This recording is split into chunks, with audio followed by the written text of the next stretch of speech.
Golick, we have Protection One at our house. And they protect our home, too. Best feature for me, mobile control. I use my phone, see what the kids are doing, turn on or off the lights, or just arm and disarm the system anywhere I am. Best feature for me, Protection One customer service. They have live operators, an A-plus Better Business Bureau rating, and offer same-day service. Plus, with a national footprint, they protect nearly 2 million homes and businesses today. Oh, no, we actually agree. Protection One is the best defensive player pick. Get a Protection One home security system starting at just $99. Go to protectionone.com/Mike.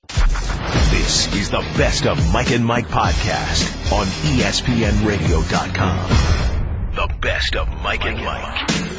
Hey, this is the coach. Thanks for checking out the podcast. Here's what we're having on Mike and Mike today. Me and Cris Carter in for the boys. Dan Gilbert's letter. Is that why LeBron is not back in Cleveland? According to Chris Broussard, it is. Mark Stein joins us as well. A lot of calls and tweets. Hashtag AskCC. Hashtag LeBron letter on Gilbert and the whole decision. Chris Broussard was in the studio at 9:30 Eastern Time. And Chris Carter on Josh Gordon's future, and he responds to Michael Irvin. All that on the podcast. Mike and Mike, right now. The Best of Mike and Mike. Mike and Mike. All right, CC and the coach in with you today. Mike and Mike here on ESPN Radio, ESPN2 on a busy, busy Friday. NBA free agency now a little over 24 hours old. Still no decision on LeBron or on Carmelo Anthony. Maybe today, and we don't have it today. LeBron leaves for the World Cup tomorrow, so we probably have to wait, CC, until Monday, maybe even Tuesday, and that would really put Chris Bosh in a bind. You know, so we're going to get into whether or not LeBron and Carmelo are being fair to the rest of the league. We're going to do that bottom of the hour. But what everybody's talking about, brought to you by Lowe's, never stop improving.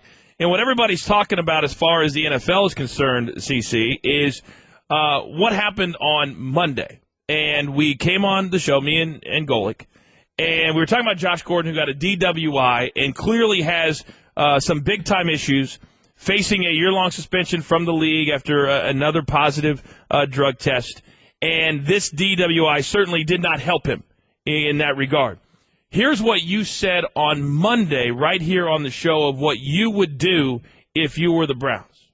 If I'm the Cleveland Browns, and it's gut-wrenching for me to say this, I really believe the only thing that's going to help the kid is that they release him. All right, so that started a firestorm of reaction on both sides of the fence on what would be the best for this young 23-year-old kid who led the league in receiving last year, and his talent is off the chart. A guy that played at the same time you did, also a Hall of Famer just like you are, Michael Irvin, went on Dan Le Batard's show in Miami, and he completely disagreed with what you had to say. I want you to listen to it, and then I want to get your reaction. I was so hot when I heard it. I was so hot. You know, and I love Cris Carter, and he's a good dude, and I know what he's trying to do, and he's doing his job, because his job is to bring his experience to the desk, to a microphone, and share with his experiences. But when he's touching these lines that he's touching, just like I am touching, you know, when I'm trying to help guys recover, you're trying to mentor guys, and you're on TV, and you got to toe a thin line here. You have to toe a very thin line, and you cannot, because people consider, you talk to Josh, you must know more than we know. If you say they need to cut him, then my God, maybe they should cut him. Now, isolation for Chris may have been the best thing. Separation for Chris may have been the best thing. For Josh, maybe it's the worst thing. Okay, Mr. Carter, your response to what Michael Irvin said right there. Michael's talking about we have to toe the line. I don't have to toe the line. I mean, it's fairly obvious that the kid needs some help. So he's talking about toe the line as far as helping the kid. My comments are based on what I think are the best things in this situation. I believe in recovery. I believe in treatment. All right. At some point, you have to stop being an enabler and take things away from him, because he's lost the right to play for the Browns and be in the National Football League. Now, I want Josh to get healthy, but I believe the only way, and I believe it would be a domino effect, and I believe that even our conversation and Michael and our difference in opinion, because we both want the same result, I believe ultimately Josh heard that, and I believe that it will help Josh, and I believe that Josh is in a better spot because of the conversation Michael and I had towards each other. And I believe that Josh is on the road to trying to do something to change his life, because that's what it's really about.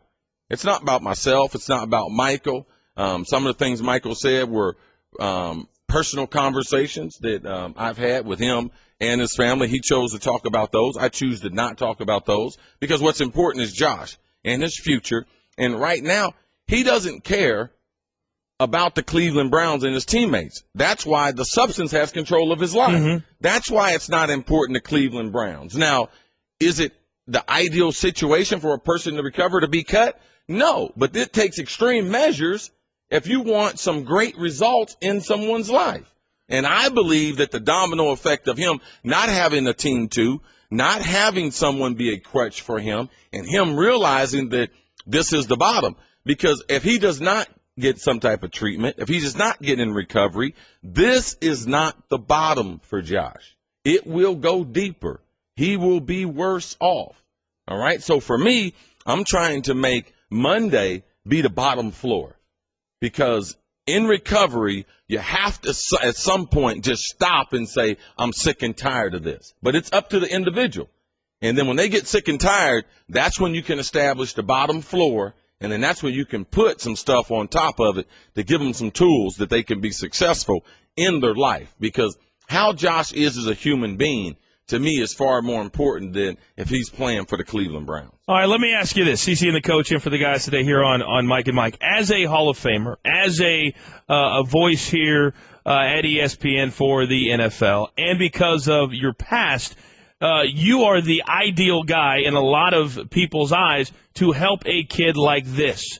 Is this something in your career, in your life right now, that you are doing? There's a lot of people in the NFL behind the scenes I'm involved with. People with substance abuse, people that have issues. Yes, I am in connection with the NFL and the Players Association. No one knows about it. We do have a network of players that are trying to help guys deal with their situations on and off the football field. So Josh is one of a bunch of kids over the years that we're in contact with. Okay, fair enough. We'll leave that there. Now, Michael also said there that for you, back when you were cut by the Eagles and then ultimately went to the Minnesota Vikings, that isolation for you was what helped you. I ask you this because there's been a lot of reaction this week saying if the Browns cut him and he has nobody wrapping their arms around him, so to speak, as far as an organization is concerned, that he could go deeper, as you say it will. Now, he's not a millionaire athlete. He hasn't made that much money, relatively speaking, so he can't sit out a year or two and financially be okay. But he's not getting paid right now because he's going to be suspended for the year. So how do you respond to people that say they need to stick with him for him? There's no accountability in Cleveland. There's no one in Cleveland that he has the either fear or the respect that he might go to and talk to, because that's where all the issues are. For me, he needs help outside of Cleveland. So he's not he's not right now loyal to anybody with the Browns. The only thing he's loyal to is the substance that he's using. That's the only thing. This is what addiction looks like. Okay. It's not common sense. Like, he don't care about his Browns teammates. Like Michael's talking about, man, if he goes away from the facility, he don't care about them. He missed 2 games and then obviously was involved in another test that's up for dispute that would put him in jeopardy of being suspended for at least a year. So his teammates he didn't care about. He's already been suspended, and the people on the team that have been working with him, they're still the same people. So for me, you have to change the environment to change his mindset. There's a lot of, and I'm one of them, when you look at the potential, and it's hard. I remember when I was in my 20s, I was traveling around with the traveling circus of the WWE, and we were doing a lot of things that we shouldn't have been doing. But it was fun, and nobody could tell us any different either. But I never had a $60 or $70 million contract stuck in my face and said, this is what you are losing right now. Listen, how can he not look at that? Listen, he's in a business that has drug testing. He's not going to be able to make money and use drugs. Okay? So the rationale about 50, 60, he don't care about that. He's caring about getting high. his next fix. That's what people do. That's why you'll never understand. That's why you need an intervention, and that's why you need to do something drastic. Because common sense does not make sense to an alcoholic, an addict, people saying, well, maybe he's only smoking marijuana. I'm not going to get into that, but trust me, whatever substance it is, it has control of his body that he can't even think of. If I wait one more year, man, I'm getting ready to get paid. See, and that's what people need to hear, because 99% of America is the person that gets up, goes to work every single day, middle-class America. They can't even fathom making $10 million a year. But we need to stop. We need to stop looking at the athlete. Like, every family has problems. I get it. There's addiction in every family. The only reason why we're talking about this is because he has a great deal of athletic talent. He's the 1%, which is what I'm saying, is that people that are watching this show right now and listening to what you're saying, I think you're making a great deal of sense, and I think people at home can now say, oh, I get it now, because I don't think they can compare the two, because if they've got addiction in their families, as you say, and you're absolutely right, in their families, they don't have somebody facing a $60 million a year contract if they don't get help. It doesn't matter. We keep acting like the money. Money does not matter in addiction. Jim Irsay, what was he doing then? All right, he's a billionaire. I agree. It's addiction. This is what addiction looks like. We try to make it up. We try to mask it. We try to make it into something else. It's ugly. It's hard to understand, but it takes extreme measures for people to finally be able to take a step back and look at themselves and be like, wow, man, I was really crazy. That's what happens when you're under the influence, all right, of some type of narcotic. All right. Cris Carter, the coach, in for the guys today on Mike and Mike here on ESPN Radio, ESPN2. Here's more of what Michael Irvin said earlier this week on the Dan Gilbert Show. You can't be inside or portraying to be inside, portraying to be helping or trying to help in recovery and make those kind of statements. That's all I'm saying. You know, and I know Chris. Chris does a great job what he's trying to do, but you got to be careful. I don't have to be careful. I believe in recovery. I know recovery works. And I'm one of the few guys that ever get suspended from the National Football League and go on to have a Hall of Fame career. All right. Most guys go the other way. If you look at the history of guys who have been suspended and look at what their careers ended up, man, those numbers are awful looking. And that's what Josh Gordon is facing right now. Would you say that the fork in the road for him at 23 years old, if he could start now and be away from the game for one full year, be in rehab, get the help that he needs, that he could come back next year or whenever it is and still have potentially also a Hall of Fame career? Does he have that kind of talent? He has unbelievable talent. But this is what Josh has got to do, man. We always get way ahead of ourselves. He need to have a good day today and then try to follow that up with a hell of a day tomorrow. And then if he puts enough good days together, football might come back into his life. But he needs to be more concerned about how he's going to live and how he's going to survive. And he needs the tools to get that. So I don't have to mince my words when it comes to that. The kid has a serious problem, and we need serious measures put in place so that one day we might be able to see his gift. But ultimately, so that one day he can be a productive citizen. That's what's important to me, regardless of what Michael Irvin is talking about. I need to ask you this as well, because I was actually out on the golf course earlier this week, and one of the people I was playing with asked me this question. How can Josh Gordon, who has such a serious substance abuse problem, go out and have a 1,600-yard-a-year season when you're doing this, but then you're able to do this? How do those two things mix? He's a freak of nature. He's a freak of nature. There's not a lot of athletes that can do it. But it also lets you know what his potential is. He could have 2,000 yards in a season. I mean, he's a rare. He has the ability a lot like Randy Moss. But Randy Moss, when we had him at this point, Randy was cool. Randy was about work. Randy was about winning games and about making that money. And he was focused on that. And he didn't get sidetracked. He might have some other things going on, but that's the type of ability that he has. Randy Moss, T.O., that type of ability. He's a phenomenal football player. CC and the coach in for the guys. Mike and Mike presented by Progressive Insurance. Customers who switch to Progressive save an average of $500. Call or click today and find out if we can save you hundreds on your car insurance. A lot also, CC, has been made about the people around Josh Gordon. The fact that he got arrested and a convicted felon bailed him out of jail.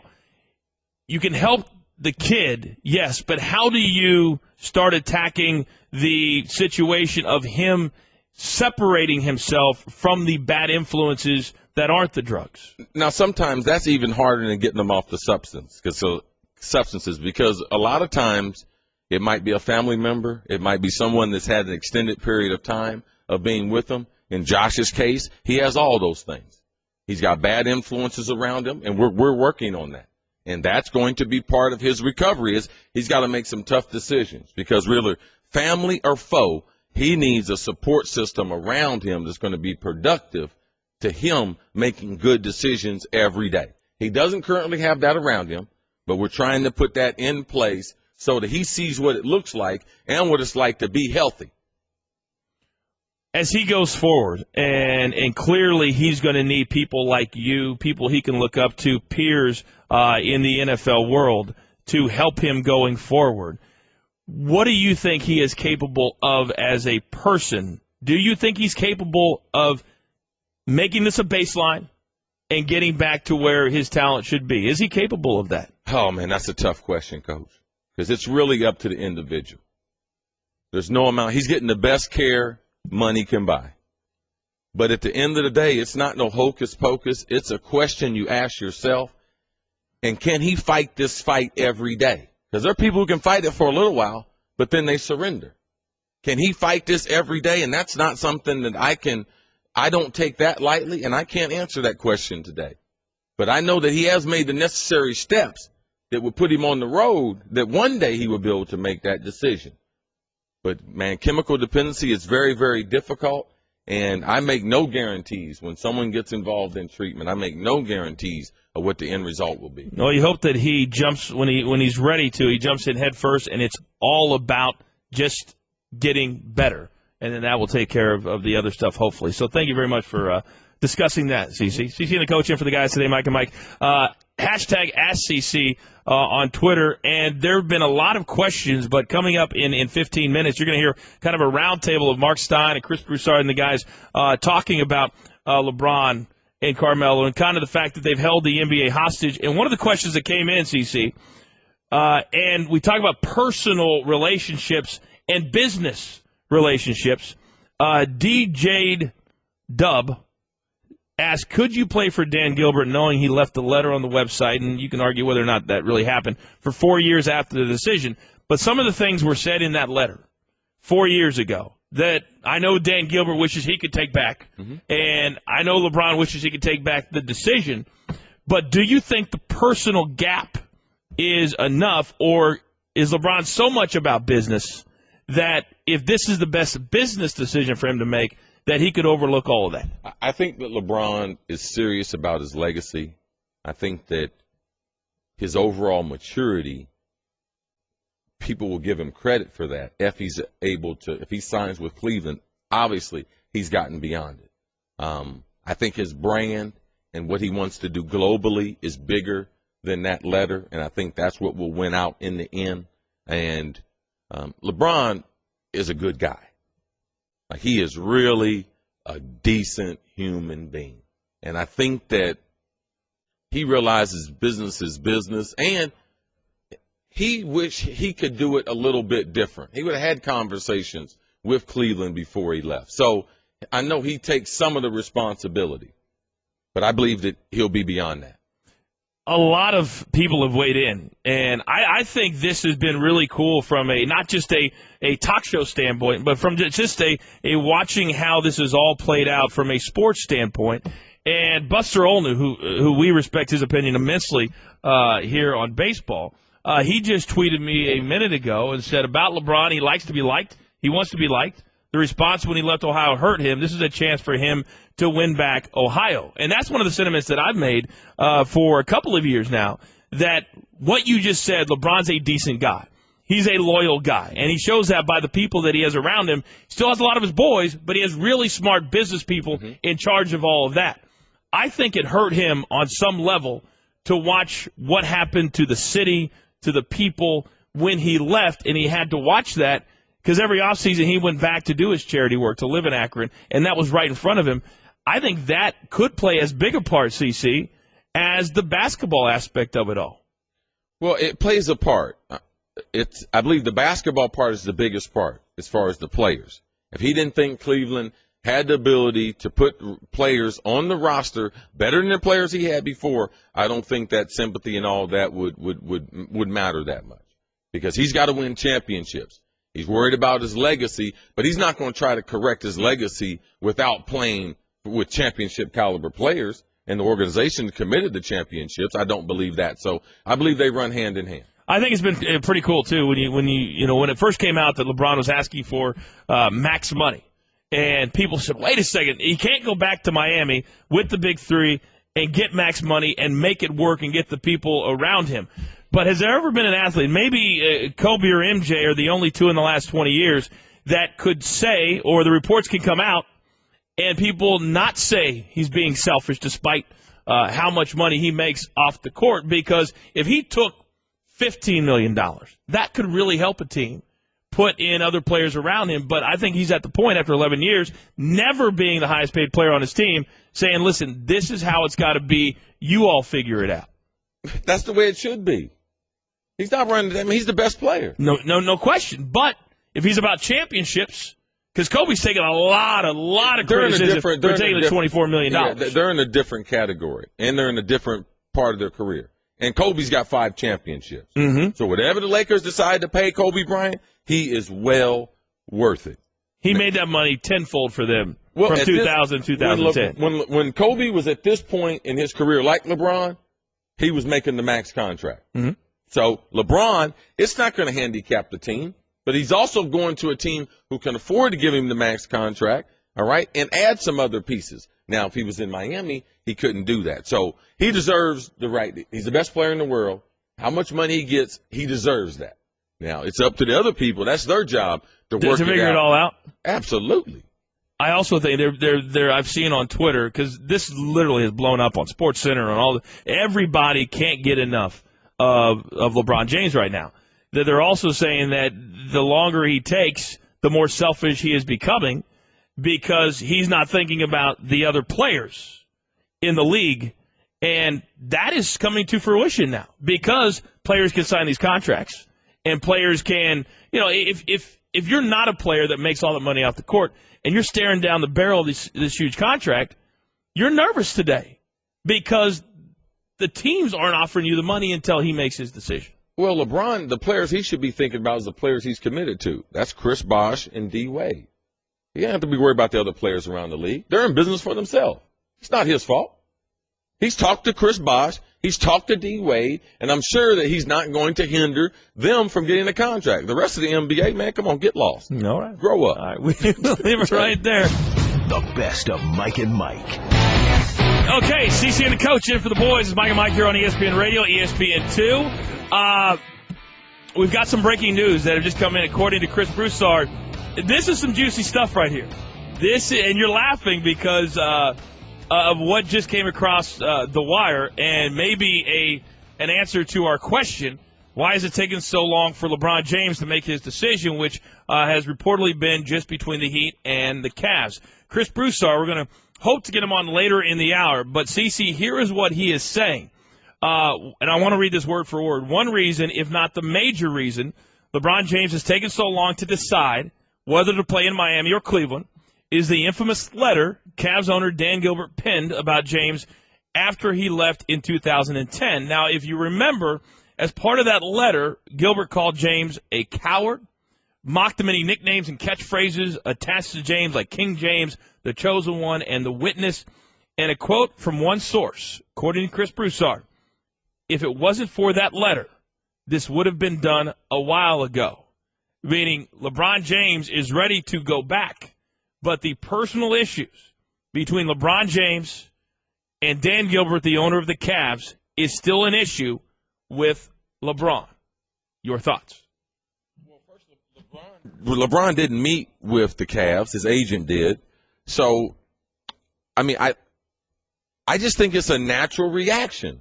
When someone says something like that, I believe that there has to be some type of closure. I'm kind of surprised that it's made public, but that's what's really holding us up. And I think that not only what's holding it up, but what will they do moving forward?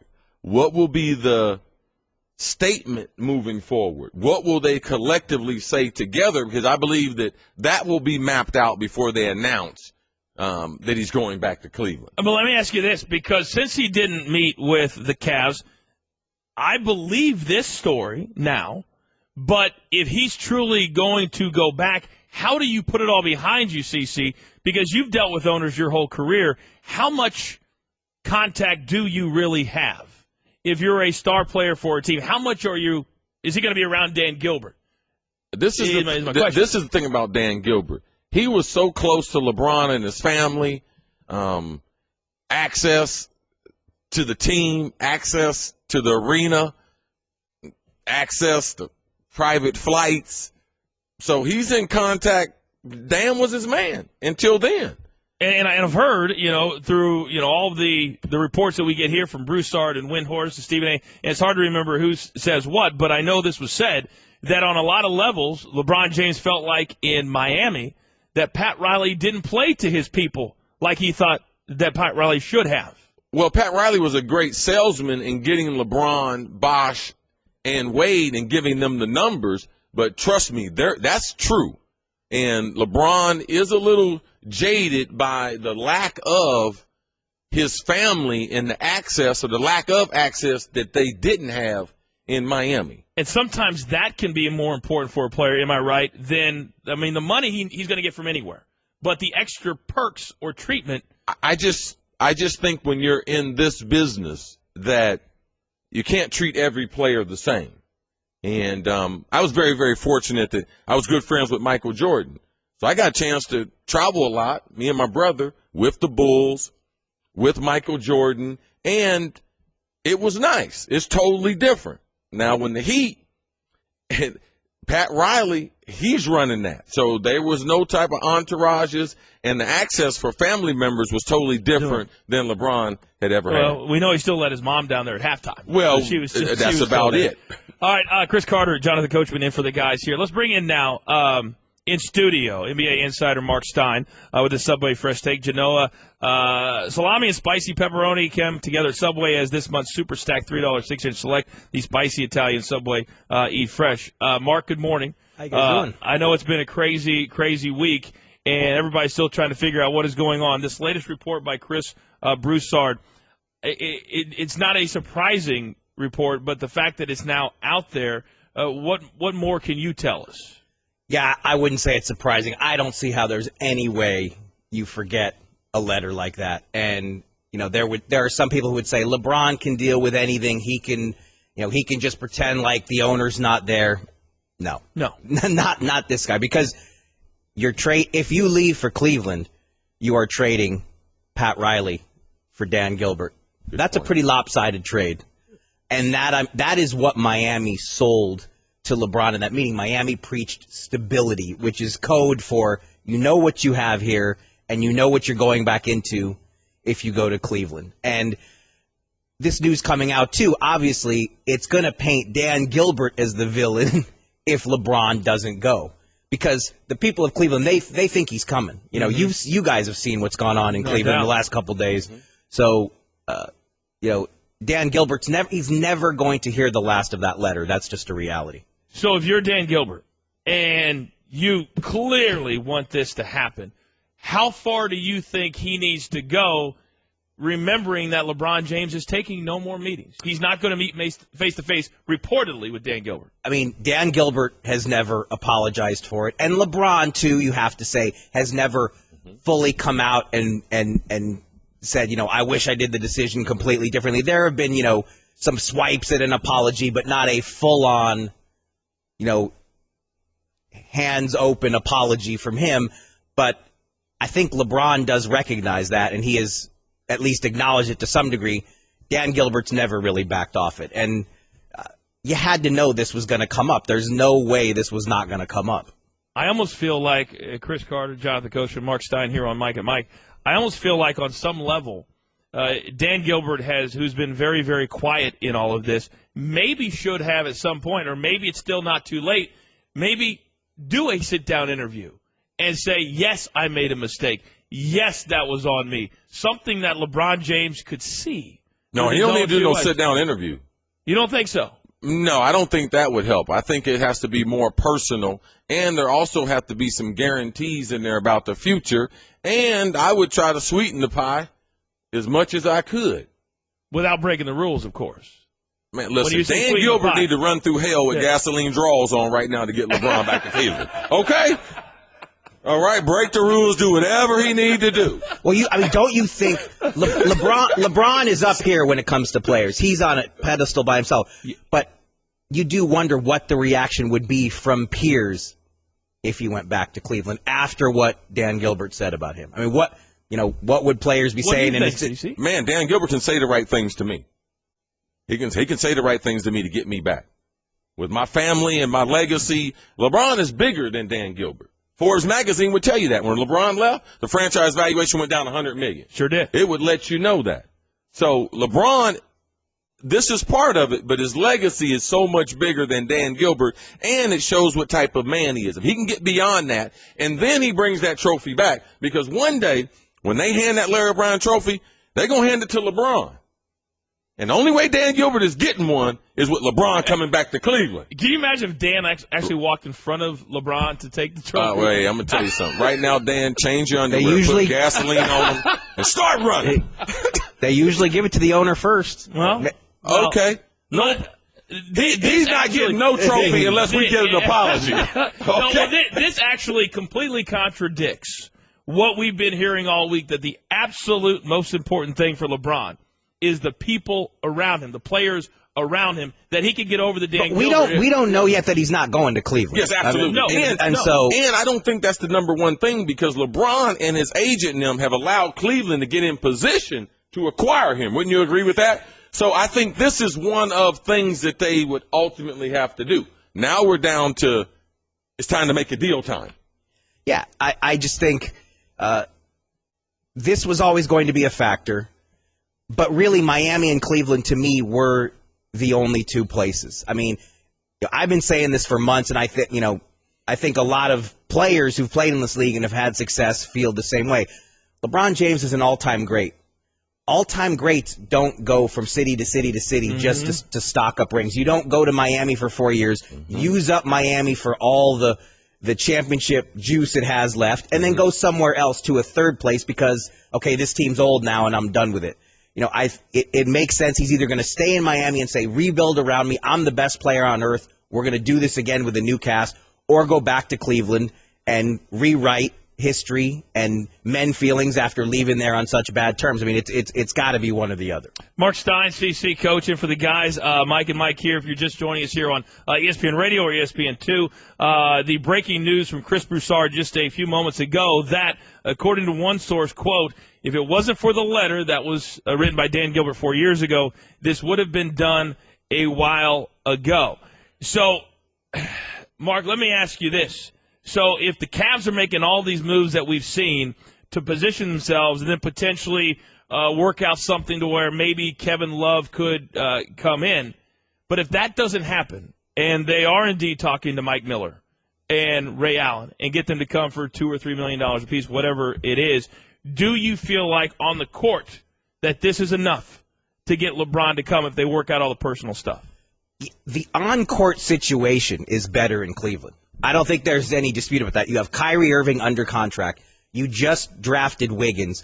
You have max space to offer LeBron. You have money to go after guys like you mentioned, Mike Miller and Ray Allen, guys LeBron wants to play with. And more importantly, you have pieces to keep making moves and changes. Miami doesn't have that. Miami has Wade. They'll have Bosch if LeBron stays. They just signed Josh McRoberts, that is a good underrated signing. Josh McRoberts has a lot of fans in this league after what he did in Charlotte this past season, but that's all they can do. They don't have more. They drafted Napier, but is Napier going to be able to make an instant impact in the NBA? if it's on-court stuff, you can't question that Cleveland is the better option. Miami was on fumes in the finals. I mean, there were times in the finals it looked like LeBron was playing 1-on-8 against San Antonio. Yeah, I felt like that was the tipping point when you watched the games, and the frustration on his face was clear. And as good of friends as CC you talked about that D. Wade and LeBron is, I've got friends too. If I'm that frustrated professionally working with them, I can still be buddies and not work with them. But I would say, around the league, when people saw Wade with LeBron every step of the way yesterday, that changed the chatter around the league. Around the league, when we woke up Thursday, everybody around the league was saying, wow, he's really going to Cleveland. This is happening. And then you hear that Wade is at LeBron's hip the whole day, and it made people say, okay, wait a minute, I don't think Miami's out of this. And we know both of these two guys make major dollars, Mark Stein, off the court. Chris Bosh, he does not make that big money off the court. So the clock is now ticking on him to decide on the one mega deal. And there are other teams in the mix, but only one has offered him a max contract, $22 million a year, and that's the Houston Rockets. So now he's got, I don't know what the hours are right now, but how long does he wait today? Well, Houston has until the end of Sunday with the Chandler Parsons. Okay. That's really the buzzer for Houston. Okay. Because Houston, if they match on Parsons, they're out of Chris Bosh. They can't offer him the max anymore. And to be honest, they can't offer him the max until they trade Omar Ashik to New Orleans, until they trade Jeremy Lin, and they get rid of a few more contracts. They got to get rid of $3-4 million more to offer him that max. Now, Houston's been saying for weeks, we can do all that. But all that has to happen this week. And Houston's A scenario is you get Bosch's commitment, then you match on Parsons. Mm-hmm. If Bosh doesn't come, Houston has a really tough decision on Parsons. It might be too much to spend to keep him. So there is a worst case for Houston where they get neither of them. See, and I think that's where and CC and I talked about it a lot last hour, that people are falling on this, that you just mentioned 3 or 4 different things that Houston is waiting on. We know that Miami will be completely depleted if LeBron doesn't come there. We know that other teams, the Lakers, the Mavs are waiting on Chandler Parsons. All of these different teams are waiting on one thing. And you got to wonder how much frustration, not just from fans, but from teams and front office executives. You don't need to wonder. There's a lot of frustration. Is there really? It's a ton. It's a crazy bottleneck. It's not supposed to be like this. We're not supposed to have this many unanswered questions 10 days into free agency. I mean, there are years that we have our answers all by July 4th. All the big pieces have fallen into place, and you will see a flurry of moves when LeBron finally makes his decision. From an athletic standpoint, Mark Stein, CC coach in for the guys today, Cris Carter, and you went through several contract negotiations. You just heard what Mark said. LeBron's very savvy, and we know he knows a lot and he thinks a lot about other people and other things. Is this starting to bother him on any level, Chris, that other people are starting to be frustrated and their livelihoods are on the line now because of his lack of making a decision? I think LeBron is only concerned about those very close to us. I think he's very concerned about Bosh and D. Wade because of the brotherhood and the friendship that they've had before that they joined the Heat. But these 4 years were magical years. You can never take those away, and I believe he is sensitive to that. But also, he realized his legacy is the biggest question. So he's going to try to get it right. And I believe LeBron realized the decision, number one, was wrong. And I believe he's going to try to correct some of those things in making this decision. I believe that meeting with the Heat yesterday was part of that compared to the way he did it the first time and didn't meet with Cleveland before making the decision. Remember, too, he could always sign a short-term deal with Miami. Yes. And can he do it 1 year? He can do a 2-year deal with an opt-out after one. Okay, but it has to be at least 2. So he could give them time to say, you know what, I like this Cleveland idea, but I need more time to think about it. Show me what you got. Show me that you guys really are on the right path. You know, David Blatt is new to the NBA. People don't know anything about David Blatt in the United States, but trust me, this guy can coach. I mean, he is. You talk to people around the NBA who have watched him in Europe, and they rave about this guy. He is going to be a very good coach in this league. So that's not going to be an issue. But LeBron doesn't know him. LeBron has no relationship with that front office either. And then you add the Gilbert factor. He might need another year or two to get used to this. The question on the flip side is if you are the Cavs, do you want to keep waiting? If you miss out on LeBron now, does the city of Cleveland want to wait 2 more years? Are they ever just going to say, let's move on and let's forget this? Or are we going to live our lives in limbo waiting for LeBron to come home? I can never remember anything like this in any sport. Of course, in football, you've over 50 guys on the team, but in basketball, one player makes all the difference. And for the New York Knicks, Mark Stein, Phil Jackson has been very quiet until the last day, and Carmelo has not made a decision, but Tom Penn said yesterday, and I guess I was shocked. I didn't know it was going to be this much of a difference, but it would basically be half, or a little bit over half that he would make if he went to Chicago. Unless there's a sign and trade. Correct. So if he just goes there, then it's about half. How does he not, at this point, go to the New York Knicks? And if he is, why isn't he announcing that? The now? Knicks are asking the same question. The Knicks thought they were getting his yes on Monday. They thought they were getting it yesterday. They've gone from they thought they were getting him to freaked out, back to confident, and now they're freaked out again because you're starting to hear that Chicago is still in this. And Carmelo knows if he goes to the Knicks, yes, he'll get the best contract in the NBA. Nobody can get a contract like he can get right now. 5 years, $129 million, best contract in the league, but you're also signing up for another non-championship season. And Carmelo Anthony needs a championship. Just like LeBron did when LeBron needed that first, Carmelo is continually taking bullets because he hasn't won one. And if he stays with New York, you don't see a championship on the horizon. And he understands that for his legacy, that's not good. So I think as he's getting closer to saying yes to the Knicks, he's realizing, wait a minute, though, if I do this, I'm not going to win. So do I need to force my way to Chicago? He's having second thoughts. All right, Mark Stein, CC coaching for the guys, Mike and Mike here on ESPN Radio, ESPN2. I think that in lies the issue is that because his postseason career is so poor, that if he would have maybe had a trip or two to the finals or Eastern Conference finals or whatever, I think people may understand. But anybody in their right mind that would say that he should leave $60 million on the table when, let's face it, in 4 years, he's going to be 4 years older. He's not going to get that kind of money 4 years from now. So he's in a very precarious situation. Are the Lakers completely out of it? Because they could pay him $18 or $19 million. Honestly, no one is completely out of it. Now, the Mavericks and the Rockets privately would tell you, yes, we know we're not getting him. But even they haven't been flat out told no.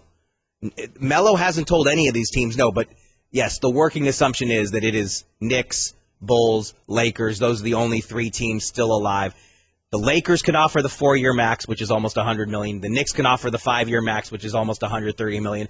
But only Chicago offers the chance to compete for a title next season. And he's been in the league 10 years. He needs one. He needs one, big time. I got to ask you this. You've been covering this a long time.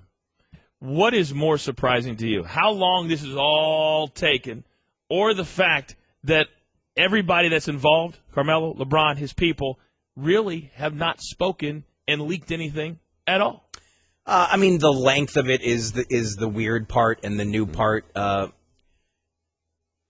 It is the kind of bottleneck that I don't remember seeing. Now, 1996 was one of my first years covering the league, and that was a bizarre, crazy, wild free agency. But it's just social media has changed everything. It's not even us in the media. I mean, it's the citizens of Cleveland tweeting out pictures of this and that, and, there's trucks in front of LeBron's house moving cars, and, the police are mobilizing, and people are just throwing out all this stuff, and you can't tell the people of Cleveland to calm down. They're going to believe what they believe at this point. But also, I believe that not only the excitement, but there hasn't been as many leaks from an information standpoint that we're used to. And we typically in this business will be able to predict what's going to happen, and the people in the group typically let the information out. Right. Like, this is the only one of the other things happening is I think these guys' minds are changing. I think they're going back and forth. I mean, Carmelo, the word was he was close to a decision. And I think, it starts to hit him. Okay, if I do this with the Knicks, money's great. Staying in New York is great, but do I really want to be on another number 7, number 8 seed? Right. Years, you can't just throw years away when you get to 30 in sports because they become very, very precious. Mike and Mike. He's Cris Carter. I'm the coach. CC and the coach in for the guys this morning. Again, you just saw, if you're watching on TV. One of my boys called me and said they should call the show Coach Carter. Coach Carter? Yes. Like the movie? Yeah, just a little pause. Coach Carter. It's not bad. Not Coach Carter. But Coach Carter. Okay. That's 15 seconds we can't get back, by the way. But I like homie. Hey, homie. Shout out. All right. So we just mentioned the breaking news. Phone lines are jammed. 888-ESPN, 888-729-3776. Also on Twitter, at Mike and Mike. Use a hashtag LeBron letter. Should LeBron, quickly before we get to the call, should he allow himself to be bothered this much by the letter, Cris Carter? Absolutely. I mean, he's working for the owner. I mean, the guy said these things about him, these things that he obviously thought. He's a billionaire. You don't write an open letter like that to the public and not know what you're doing. It's not as if he's some young kid. It's irrational. All right? He's in business, and there's repercussions from what you say. One of the repercussions is LeBron is not comfortable now. All right? Playing for him. Yes, and that has to be resolved before he goes to the Cavs. All right, he called him a coward if you missed it. Coward, made fun of his catchphrases, nicknames, King James, the chosen one, witness, all of that. All right, let's go to the phones. Line 1, Gregory. Welcome to the show. What do you got, Greg? Hey, I just want to say that I think you have to remember that the letter remained on the website for 4 years, and it was only removed last week. So that's a hurt piece for LeBron. I know it wasn't technically on the website. If you hit a link on the website, it would take you to that. So, and I don't think that was an oversight. I don't know. But when you have something like that up, Chris, somebody is at somewhere along the line, maybe several times, probably had to say something to Dan Gilbert, and maybe he just thought this day would never come. So they left it up there. Do you think it was an oversight? I hope so. I hope so. I hope he didn't leave it up there intentional. But typically in an organization like this, he might not even know. Okay. Might not even know. Then it was brought to his attention, then they immediately reacted to it. Yeah, it's taken down maybe a week ago, I guess, at this point. All right, line 2, Mark. Welcome to the show. What do you got, Mark? Look, I agree the letter's ridiculous, but at this point it shouldn't be an issue. If it was so far in the back of LeBron's mind that someone had to remind him of it, and he's like, something that does bother me, it shouldn't affect him today. And if it was that big a deal, he should have never been having discussions with Cleveland at this point. Well, I mean, I guess that is one way of looking at it. But I think LeBron, who we all know is all about business and all about his career and legacy, all that stuff, I think he would have been unfair to himself to not at least have his agent meet with Dan Gilbert. But I think it's very telling, Chris, that he didn't meet with him face-to-face and doesn't plan to. Yes, and I believe that LeBron made mistakes the first time around. All right? He would do it different. He would have met with Cleveland. But I can't remember the last time somebody called me a coward. I can't remember the last time someone tried to make fun of my nickname or something like that. So this is not resolved. This is a legitimate reason. Personal stuff doesn't get tossed away. I don't care how much money. I don't care how much money you pay me. If you say something personally that's offensive to me. One time I had a receiver coach my first year in Minnesota, after being a starter for Philadelphia for 3 years. He had Anthony Carter and Hassan Jones, and he pulled me out of one of the games early. So I was upset. Told him I wanted to meet with him, and the next day he told me, as long as I'm here, you will never be a starter. I never forgot what he said. I told him always set with you. I told him I hope you're not here long. So he was my receiver coach for one more year. Eventually, we got another receiver coach in there, Tom Moore, who saw my talent, and eventually my career was able to go. But I never forgot what that coach said. And LeBron, he shouldn't have forgot by now. All right, back to the phone lines. Line 3, Garnett. Welcome to the show. Garnett, go ahead. I have 3 quick points, gentlemen. One, business has nothing to do with this. LeBron will make the same amount of money or max wherever he goes, and he definitely doesn't get extra endorsement deals in a smaller market like Cleveland. 2, Gilbert disrespected him publicly and insulted him, so I don't understand why he would even consider going there when Gilbert never apologized and obviously meant what he said. And 3, CC is confusing me. Earlier he said that LeBron would be immature to be still considering the letter, and now he's saying that it should definitely be a problem for him. So I wish he would explain, please. Well, I'll go to the last part first. I'm not confusing you. Earlier, my words were I was hoping that it wouldn't Like, I hoping he would be beyond it. Mm-hmm. But now Chris Broussard is saying it's a problem. So why should I be saying, like, LeBron has obviously said it's an issue? So I can understand why it's an issue. I'm not saying it's right or wrong, but I can understand why he would feel that way. And I think it should be important, and you tell me if you agree with this or not. If LeBron had played in, let's throw a team out, Charlotte, and he had left to go to Miami, this letter was written, I don't think he would be talking to Charlotte. But this is home. This is way different than anything else. This is where he's from. He grew up. There's a reason the Cavs in 2003 defied the odds and won the draft lottery and were able to get him. There's more at play here than just that. What about LeBron's future with the franchise after he's done playing? Like a lot of these NBA players, the superstar legends like D. Wade, like the other players in Miami, Lonzo Mourning, they're transitioning with that team into the front office or maybe into ownership. Maybe that's an aspiration for LeBron. So now this is blocked because of his business relationship and what Dan Gilbert said. Well, we know LeBron James is game ready, brought to you by La Quinta. La Quinta Inns and Suites takes care of you so you can take care of business. Book now at LQ.com. All right, we got time for one more call. Steve, line 5. Steve, welcome to the show. What do you got? Yes, fellas. I totally disagree with Chris. Cause the bottom line is, you think about it, Michael Jordan won 6 titles. He could not stand crowds. I mean, it doesn't matter what happened 4 or 5 years ago, because this is a business. If you start worrying about people personal, your feelings, involving your feelings into your business side of things, it's screwing up. It's like involving your personal life into your job. You can't do that. You got to just overlook that. Trust and believe. Dan Gilbert will apologize for the utmost if he comes to believe. This stuff is all water under the bridge. Absolutely not. You can't worry about what a letter said. You better move forward. You got to look forward. You can't look behind. You can't do nothing about yesterday. You can only fix tomorrow. All right, Steve. That's a good point. It's fun when the water's not your water and it's not your bridge.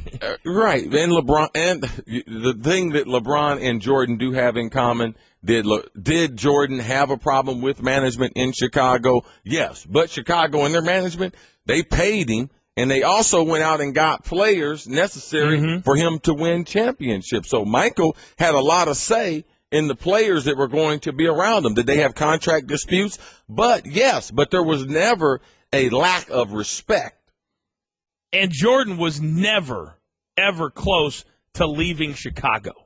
They were winning championships. The dispute was over how much money they were going to pay. Right, and eventually he got his $30 million a year. But it took a lot of time. But he was, and that was a different time. We know that. And the thing about it, too, is, Jordan's relationship or bad relationship was with the general manager, not with the owner. Now, this is the owner of the team that said these things and not the guy picking the talent. That's right. All right, we're gonna stop right there, but hang on the phone lines. We're going to keep this going. Phone lines jam-packed. We've got a lot of good tweets that want to get your thoughts on it. I mean, this is really, really cool stuff between LeBron James and Dan Gilbert. If indeed the greatest player in the game doesn't go somewhere because of a letter written 4 years ago. Wow. We'll do that next. CC and the coach rolling through. In for the boys on Mike and Mike. The best of Mike and Mike. Oh, welcome back in, CC Coach. In for the guys on ESPN Radio, ESPN2. Of course, Chris Broussard, if you're watching on TV City. He grew up in Ohio where they taught him how to read. Yeah. Oh, that was great. I'll tell you what, Chris, how do you feel about the fact that you are responsible for the #1 trend on Twitter right now? Hashtag LeBron letter. Trending like crazy. People are just starving for this information.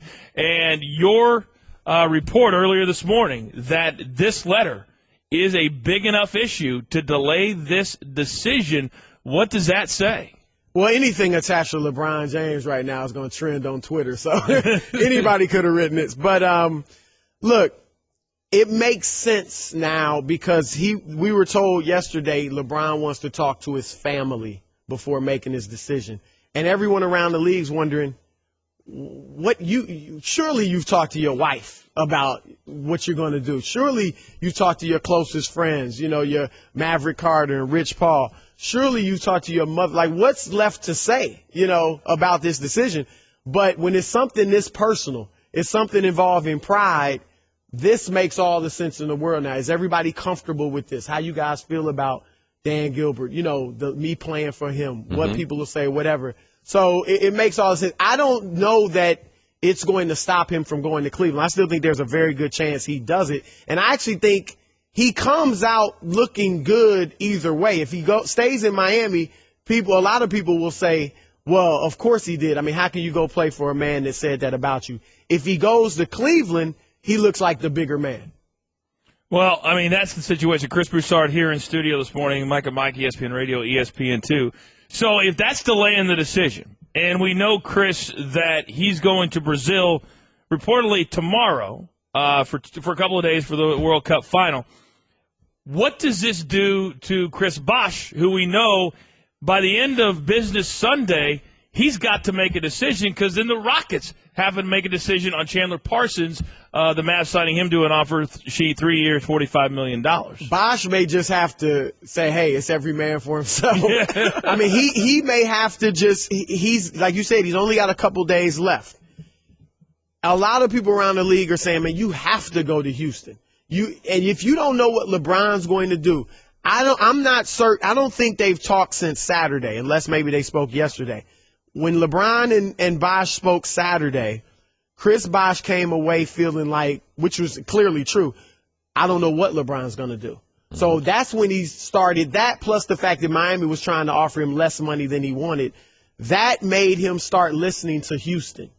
And so I think he has to make a decision based on what he wants. And obviously Houston, more money, but also a great basketball situation. You're in the tougher Western Conference. But on paper, you could argue that team will be better than the Heat. I don't think there's any question. Yeah, they're as good as anybody in the league on paper. Now, you have to put it together. But I think Chris Bosh probably has to make his own decision regardless of what LeBron does, and that could mean he goes to Houston. Say the timelines don't match up, Chris. Say that Bosh has to make a decision. LeBron hasn't finalized his decision. Do you see LeBron going back to the Heat without Bosh? Well, that's another great point. Everybody has talked about could Melo go to the Heat if Bosh leaves. I guess that's a possibility. Melo hasn't made his decision yet. If Bosh left and they didn't get a Melo or even a Pau Gasol, then I don't think LeBron would go back there just to play with D Wade and the rest of that cast without Chris Bosh. He loves playing with Chris Bosh. And I do think this. I think when LeBron knows what he's going to do, he will text Bosh just out of friendship, out of courtesy, out of respect, and let him know, look, this is what I'm doing. And then Bosh will have to make his own decision. Well, Tom Penn said yesterday that everybody wants just to plug in saying Bosh is leaving, that's $18 million, Melo could come in. But because of and not to get too technical, but the way the salary cap is structured, the exceptions that they're able to sign, they wouldn't have enough money unless Melo's willing to take 13 or 14, and that's leaving so much money on the table. They couldn't give him the max, and that's an issue. And from what I'm told, there has been little, if any, discussion within Melo's camp about going to Miami. So that, at least from what I'm told, who knows if they're telling the truth to me or not. But Melo also is starting to look at Chicago. He knows that if he wants to win immediately, that's the best situation for him. He doesn't want to leave all that money on the table, $54 million less if he went to Chicago versus New York. What he'd like to do, or what he's strongly considering, is trying to do a sign and trade, Bulls, Knicks. That would allow him to get closer to maybe around $90 million or around there. But the problem is the Knicks don't want to do a sign and trade. They're saying they won't even entertain a sign and trade with Carlos Boozer, who'd have to be in it. This is where Melo could have leverage. If he's willing to go to the Lakers as a free agent and say to the Knicks, look, I'll go to L.A., you'll get nothing for me. Or you can trade me to Chicago and get some assets. That's a way he could perhaps force the Knicks' hands. But you have to be willing to go to L.A., because if the Knicks say, go to L.A. and you got to go. Yeah, you got to go. And that's not a very good basketball situation right now. Everything else is great, obviously, but basketball-wise, you're not winning there next year. I feel like that Melo is in such a worse place than LeBron simply because of what he's done in the postseason or what his teams haven't done in the postseason. So, yes, you could criticize him for not going to the best basketball situation, but it's still $60 million. If it was just a few million, then you'd say, what are you doing? Because he's been out of the first round once in his entire career. Well, and I think Melo gets a bad rap for not having, been deeper into the playoffs, because when he went to Denver his rookie year, they had won 17 games before the year before. He goes there as a rookie, leads them to the playoffs in the West, which still at that time was deeper than the East. Okay. Then they've been in the playoffs every year. If he had played most of his career with that Denver team in the East, he would have been out of the first round several times. It's just so much easier in the East. Even, it's not just this year. This is the worst. But in the past several years, the East has been much weaker than the West. So I think he gets a bad rap with all this. Oh, he's only been out of the first round one time. This has been the Best of Mike and Mike on ESPN Radio Pod Center. To hear more from Mike and Mike, log on to ESPNRadio.com and become an ESPN Radio Insider. The Best of Mike and Mike. ESPN Radio. With the action on the court, the diamond, or the gridiron. Comes alive. The NBA. The San Antonio Spurs are the world champions. Major League Baseball. The Boston Red Sox have won the World Series. The new college football playoff. The Seminoles have completed the perfect season. Your home for the best in sports play-by-play. ESPN Radio.